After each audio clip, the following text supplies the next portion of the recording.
Hello and welcome. My name is Angela Davis and I'm the 4am Quilter. And today I want to talk about three things. One of them is rebooting. And Karen Brown from Just Get It Done Quilts has a wonderful video on how to reboot when you're feeling a little tired, you're losing your enthusiasm, or maybe you've bitten off more than you can chew on a project or several projects, or maybe life just gets in the way. You've been ill or a family member's been ill. And for me, rebooting means all of those things. I think in the last 4 weeks, there's been so much going on in my children's lives and my life with me creating videos and trying to post once a week that I am losing sight of priorities. So rebooting for me means all of those things. The other thing is, to help me reboot, I needed to reorganize. So today, yesterday, and this morning, I went through my sewing area and any scraps that were left over from projects that I'd been working on the last couple of weeks, I put into specific scrap bins, and you'll see that in the video coming up. If it had at least a yard, I refolded it and then put it in its own bin. If it was a little bit larger than just a little small scrap, I folded it and put that into a pile on its own. I also wiped down the table, wiped down my ironing board, dusted the floor, mopped, that sort of thing, because cotton, as you're working with it, those fibers, as you're cutting and moving and sewing, they end up in the air, they end up in our eyes, and they can be irritating. So it's very good to every so often organize things, put them back in their place, reassess the room, how is it functioning for you, and that sort of thing. So this last day and a half, that's what I've been doing. And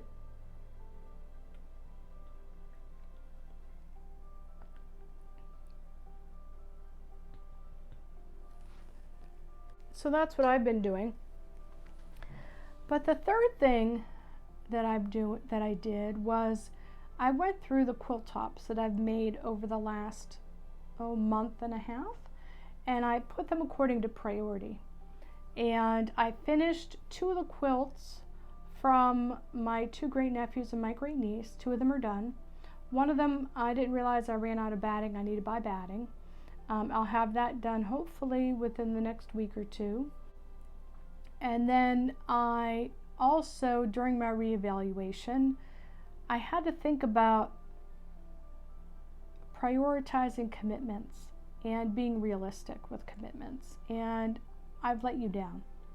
I posted a video in the beginning of June about this quilt, the double 9 patch, and I wanted to finish this so that I can do it as a giveaway to celebrate my 500 subscribers. And I'm very, very excited about that. I'm happy. I couldn't be more than happy with my numbers so far. I'm happy that you join in and give me comments, inspiration. But at the same time, I get so excited that I lose sight of that commitment. And it's sort of like, I look on Pinterest, I look on the internet, and I see the next design or the next fabric, or how can I make that design my own with my fabric, and then I want to make that for you. And then I see another idea or another post, and I think, oh, I want to do that for my viewers and my subscribers. And then I end up losing sight of the commitment that I made previously. So I want to apologize for losing sight of being committed to work on this on a regular schedule to get it done for you. And so this weekend was about rebooting, reorganizing, and just reassessing and reevaluating what is the priority.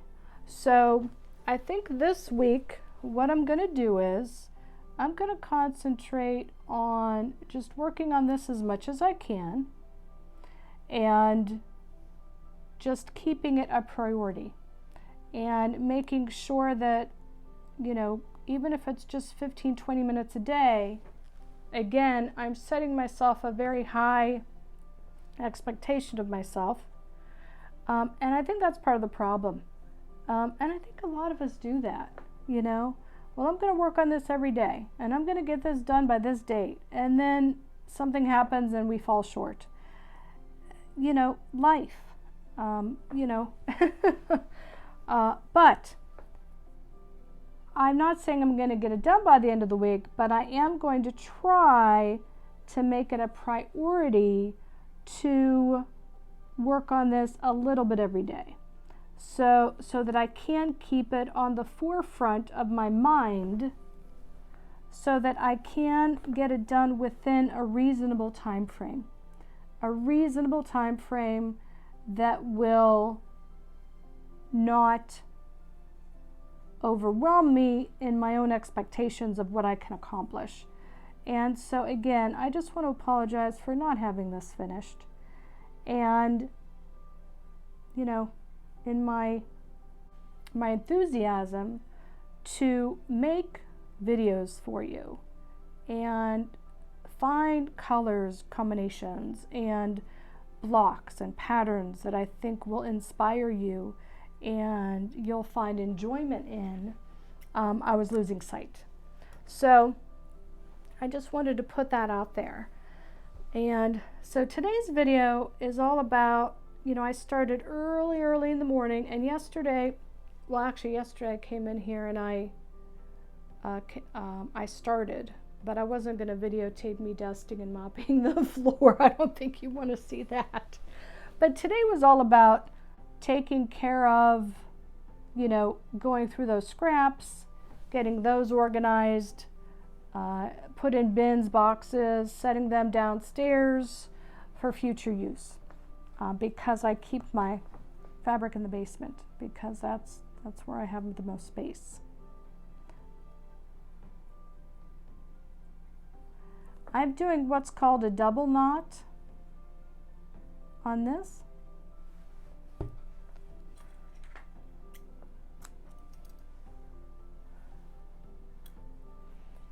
And I'm using, it has a pointy tip.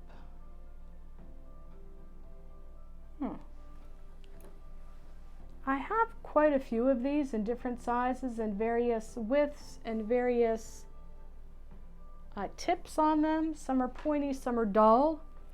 And so it's just a matter of me trying which one will work for the yarn I'm using and which one will work with the batting.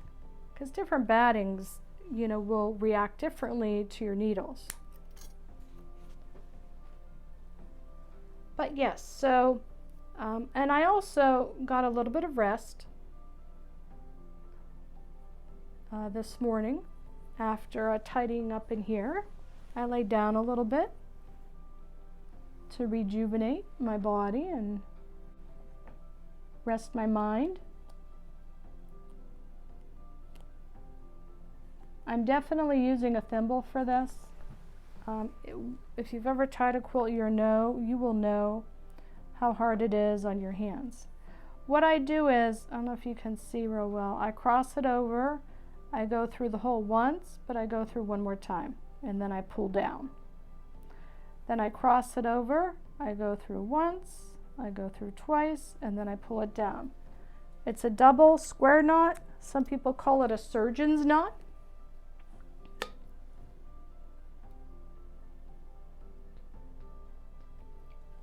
And on top of everything else this weekend, I did some cleaning out of the garage and, you know, cleaning the kitchen and helped my daughter do some laundry. She brought back a load of laundry from college, that sort of thing.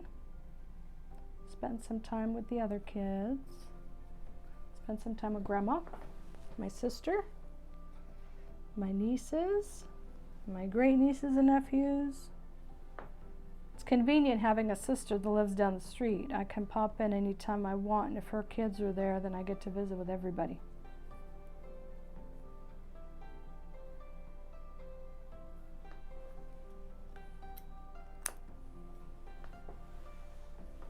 I'm not doing a double strand, I'm doing a single strand on this because I feel as though this yarn spool is wound pretty tight.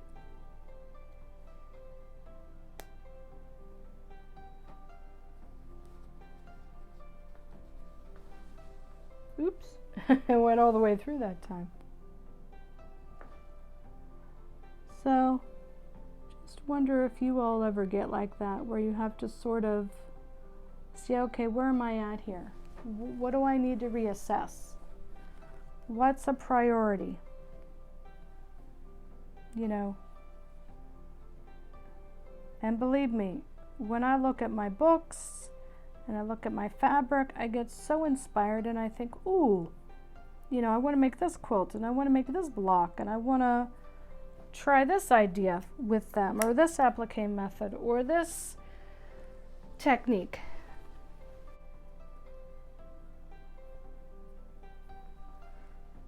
So this is about just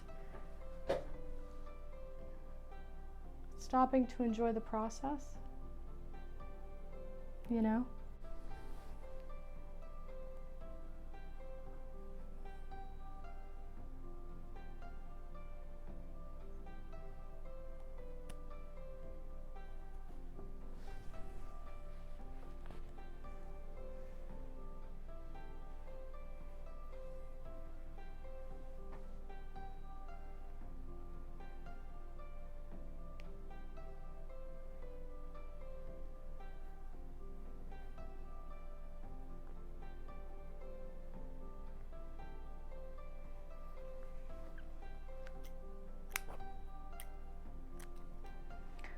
So today's video, you're going to see me just organizing a little bit. A little bit of machine quilting on my great niece's quilt. I did finish it. However, I didn't realize how much my machine was causing the tripod to shake. I don't know what the issue was. Maybe I didn't have the legs quite in position. So part of that video I had to cut off because it was just ridiculous to watch. You know, me shaking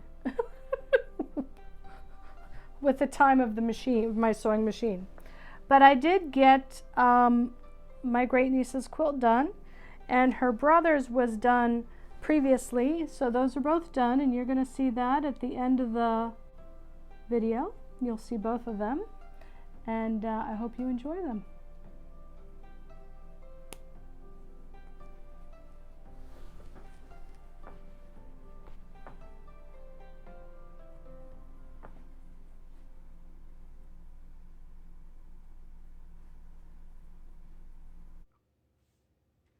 I started out by just folding the fabric into just nice size folds. And each piece was a different cut, so I would fold it to make it manageable so that it would fit nicely in the bin.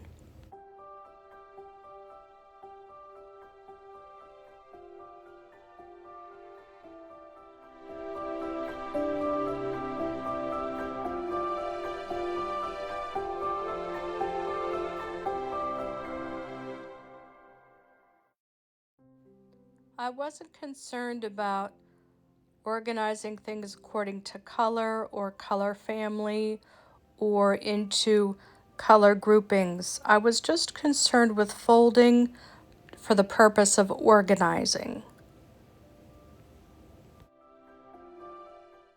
And of course, take a little break to have some coffee. That's always good to have in the morning.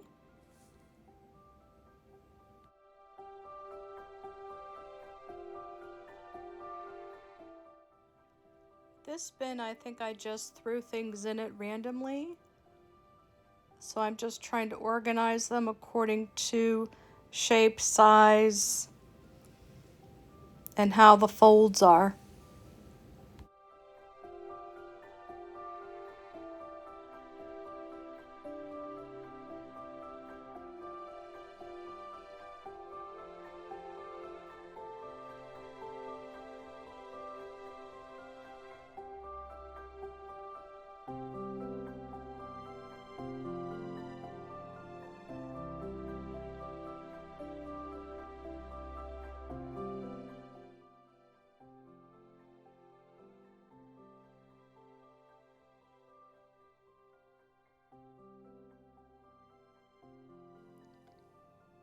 I'll save the priority of organizing the fabric better according to color and groupings for another day.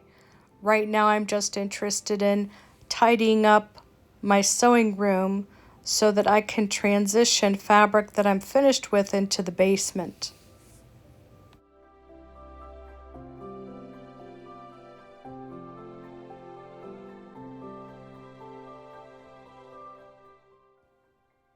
Here's a men's shirt that I cut up. I actually have several right now. I actually have more than several. I'm gonna have to pick an afternoon to organize all of my men's shirts and get them organized, maybe by color or by grouping, so that I can start a future project. And I also have some quilt tops here of previous videos that I'm setting aside for future quilting.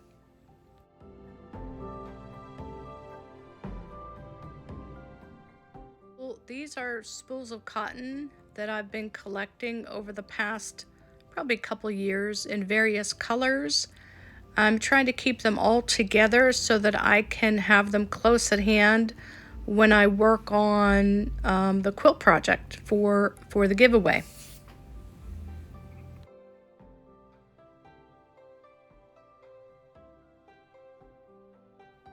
And don't forget my coffee. And after that, it's rest time.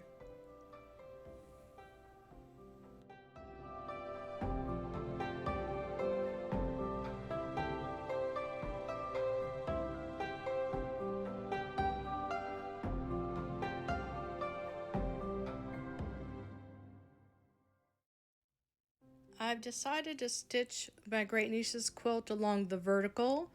I'm doing every other row in the ditch, and then I'm going to go across the width, but I'm only going to do about 4 passes across the width at equal intervals just to keep it cohesive. And then I'm going to go around the border and then echo quilt along inside the border.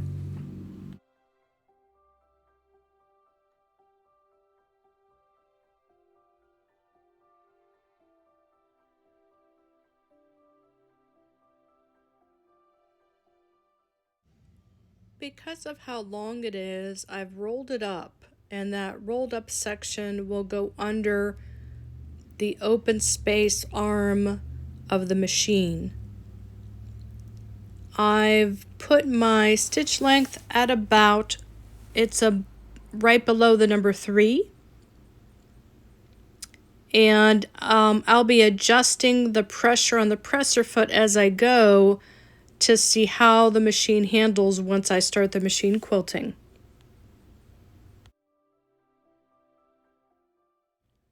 Remember, when you're machine quilting a large quilt, concentrate on what's in front of you. So if you only run the machine 4 to 6 inches and then have to stop and adjust, then that's what you do.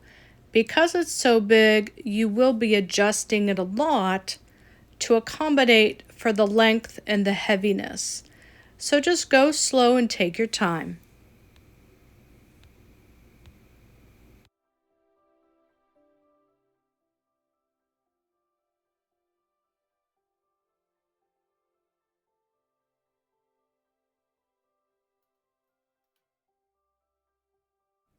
I'm trying to remember to hydrate myself during the quilting process, and I'm putting on my garden gloves to help me get a better grip on this quilt. It will give me more control because of the size.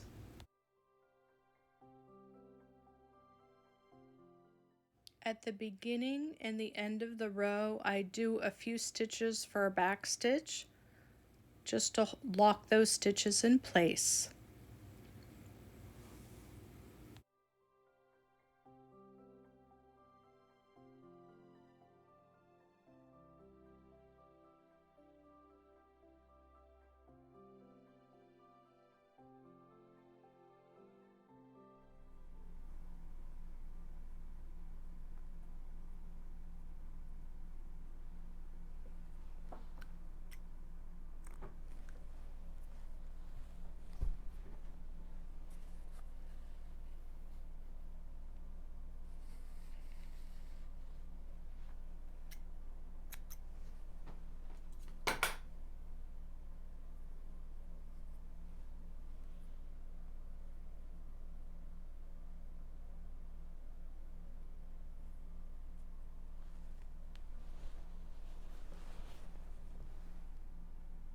I don't put a knot on the end of it.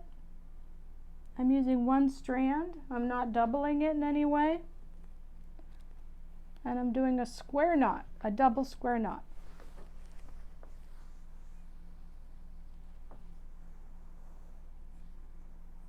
So the short side on top, go through once, go through twice, pull down. Put the short side on top, the short side on top again, go through once, go through twice, pull down. Just snip. I hope you enjoyed the video, and I hope you enjoy looking at my great nephew and my great niece's quilts. Have a great week. I'm Angela Davis, and I'm the 4M Quilter. Thank you so much for watching. I appreciate it. Have a good week.